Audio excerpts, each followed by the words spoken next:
So this is, I don't know, maybe this is a vision of where Donald Trump will be in 10 years, if he's still alive. I mean, he's an older person. It's made possible that he's not alive. But if he is alive, let's say Donald Trump loses and he doesn't go to prison, or even if he does, maybe he gets out within a couple of years.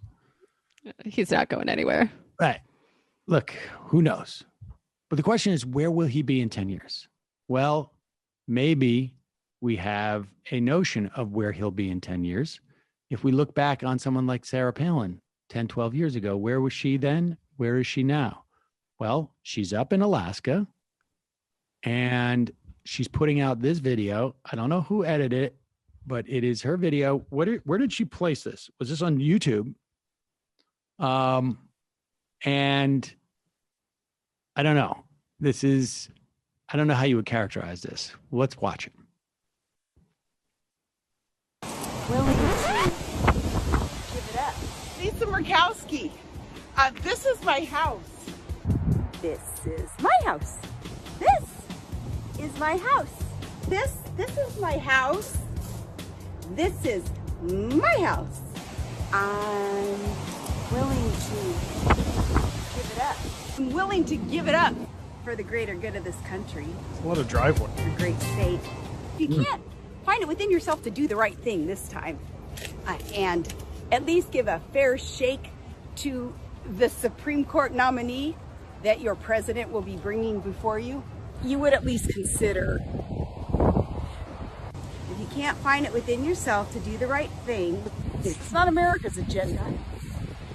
And doing what the majority of Americans want you to do what you were sent to Washington, D.C. to do, walk back what you've already committed yourself to, you better backtrack. You know, you had already put yourself in this box saying, no matter who it is, you're not going to support the person, not until you have a chance to appoint a judicial nominee under another president instead of this one. You hope in what? That this president doesn't win? Otherwise, you'd be cooperating with the president. Really what it is cooperating with the majority of Americans who know that it's now or never for America. So much hinges on the Supreme Court. You know the reason. You know why it's so important, and that's why you're thinking you're going to go rogue. You know, there's a time and a place to go rogue. This is the time, this isn't the place. We sure hope that you have it within you to do the right thing this time. So you should walk back. We'll forgive you. Wait. You've done this how many times before, though? And you kept saying, forgive you. If you can't do that, remember my house.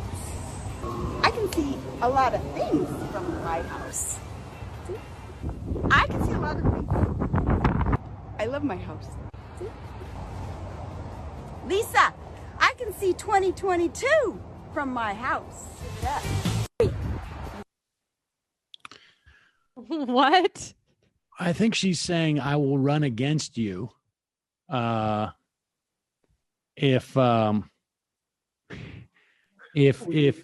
if you don't vote for Amy Coney Barrett, I'm gonna run against you in 2022. I can see the future from my house, which is a play on the fact that she could see Alaska from her house. The editing Russia. Russia. I'm sorry. Yeah, exactly. She's in Alaska.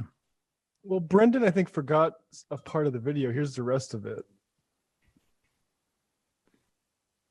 So yeah, very strange stuff. So Yeah. Oh my I don't know goodness. what's going on there. Yeah, very. Is that the Black Hole Sun video? No, that's was the that? video from the movie The Ring that when you Oh. watch it 7 days later. I was going to say Oh, shit. it reminds me of the Blair Witch Project, but you know, it's influenced by many horror movies, I think.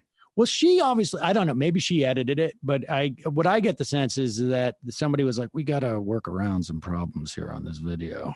She's, it's late in the day. I'm sure somewhere it's afternoon. You know what I mean?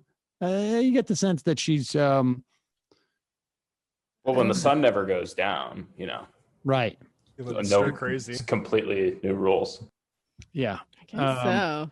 I really was wanting to know where she was going with the My House thing. It was building a certain kind of dramatic tension and dread that I couldn't place.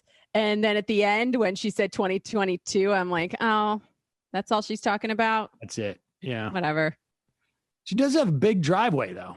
It looks like she's getting some big trucks in there or something. Yeah. I mean, I think she should run. I think she represents the Republican Party as good as anybody. So, well, let's be clear here. She was the vice presidential nominee 12 years ago. So anybody who's like, where did Donald Trump come from? I mean, she was the vice presidential nominee 12 years ago that John McCain had picked. You want to know where Donald Trump came from? He came from the Republican Party. That's where he came from. Among other things. I mean, yes. I mean, he was born of a mom, I guess. But I mean, this is an outgrowth of the Republican Party.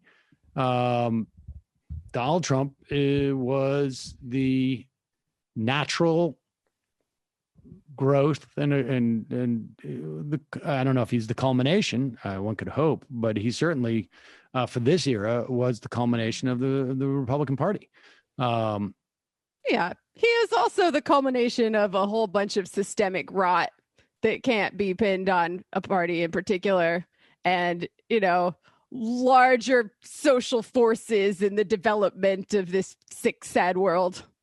That's conceivable, but it was I don't think Donald Trump could have won the nomination in the Democratic Party. Do you? No. Right. I mean, so the fact that the Democrats nominated the wrong candidate and where I'm quite convinced any of their other candidates. But you hear, what I'm addressing is the notion that somehow the Republicans have been Trumpified, and that has it backwards. It is Trump is simply the Republicans manifested in a specific individual. And that's the bottom line. Democrats charge Republican poll watch today will harass Negroes and the poor. Republicans say honesty is the goal. 100,000 sentinels in 35 cities will seek only to avert voting fraud. November 3rd, that's from 1964. Stand back, stand by. Right? I mean, honestly, like, if you had covered that up, the only thing that would have been a tip that it wasn't from this year would have been the use of Negroes, right? Yep. I mean, or that the New York Times would give it that size font at this point. Yeah. But I mean, that's the thing, is that there are other problems going on, and Donald Trump has been the answer to the Republican Party regardless of. Yeah, I mean, you could also argue he's the culmination of other pathologies like inheritance or, real estate in this country, right? Nativism. Daniel Denver's book tracks that going back 100 years.